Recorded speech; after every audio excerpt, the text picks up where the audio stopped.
Halo, Assalamualaikum. Saya Sandy Citra Oktaviana Dewi, NIM akhir 152 dari kelas L dengan asisten Mei Irawan Praktikum Pemuliaan Tanaman. Hari ini saya akan membuat tutorial persilangan tanaman kedelai. Berikut tutorialnya. Persilangan adalah perkawinan antara berbagai ras, varietas, ataupun spesies tanaman yang bertujuan untuk memperoleh organisme yang diinginkan. Berdasarkan keempat tujuan tersebut, dapat disimpulkan bahwa persilangan memiliki peran penting dalam pemulihan tanaman, terutama untuk memperluas keragaman genetik.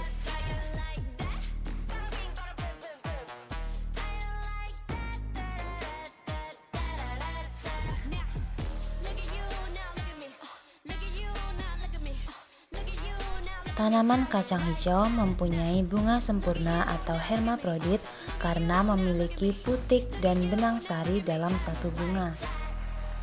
Letak bunga tanaman kacang hijau adalah di ketiak daun. Karena bunga tanaman kacang hijau sempurna, penyerbukan terjadi secara sendiri pada malam hari sebelum bunga mekar. Lalu pada pagi harinya bunga akan mekar namun akan layu di sore hari. Persilangan tanaman dengan penyerbukan dilakukan sebelum bunga betina mekar dan dilakukan pada pagi hari pukul 6 dan sore hari pukul 4 sore. Tahapan persilangan yang pertama adalah emaskulasi. Emaskulasi adalah kegiatan membuang benang sari dari bunga agar penyerbukan sendiri tidak terjadi dan biasanya dilakukan pada bunga lengkap yang digunakan sebagai betina. Langkah selanjutnya yang dapat dilakukan adalah kastrasi, yaitu menghilangkan bagian bunga atau bunga lain yang tidak dibutuhkan dalam persilangan. Contohnya adalah penghilangan kelopak bunga untuk mempermudah proses polinasi. Langkah selanjutnya adalah pengumpulan serbuk sari dari bunga jantan yang akan digunakan dalam tahapan polinasi. Bunga kacang hijau yang digunakan sebagai bunga jantan kemudian diekstraksi serbuk sarinya yang akan digunakan dalam proses penyerbukan. Bunga jantan yang digunakan adalah bunga kacang hijau yang sudah mekar karena nantinya akan mempercepat proses penyerbukan.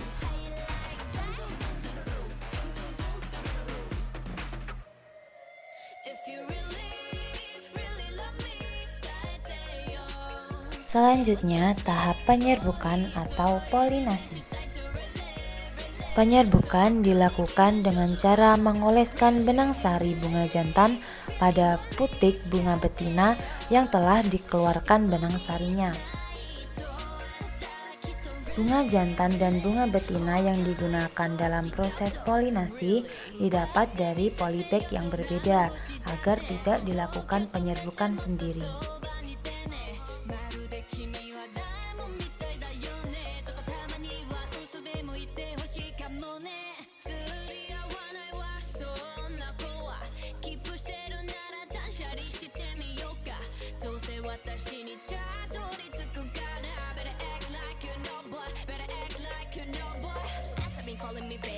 Langkah selanjutnya adalah pelabelan yang digunakan untuk menandai bahwa bunga tersebut sudah terpolinasi atau terserbuki. Dalam kertas label diisi waktu polinasi, tetua jantan dan tetua betina, serta nama penyilang.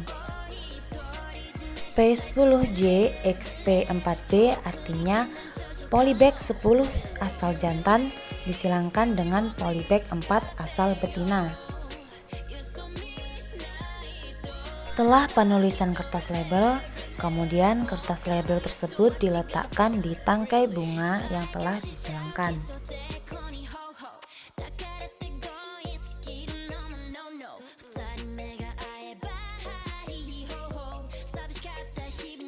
Kemudian mengulangi tahapan persilangan untuk 5 bunga betina dan 5 bunga jantan, sehingga didapat 5 pasang bunga persilangan dan didapat 5 label.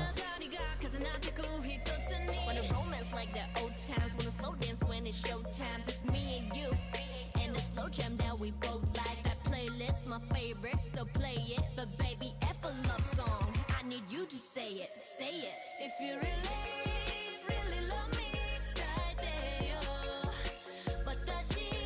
Langkah terakhir adalah penyungkupan pada masing-masing bunga betina yang sudah diserbuki. Hal ini dilakukan agar tidak terjadi kontaminasi dengan serbuk sari yang lain.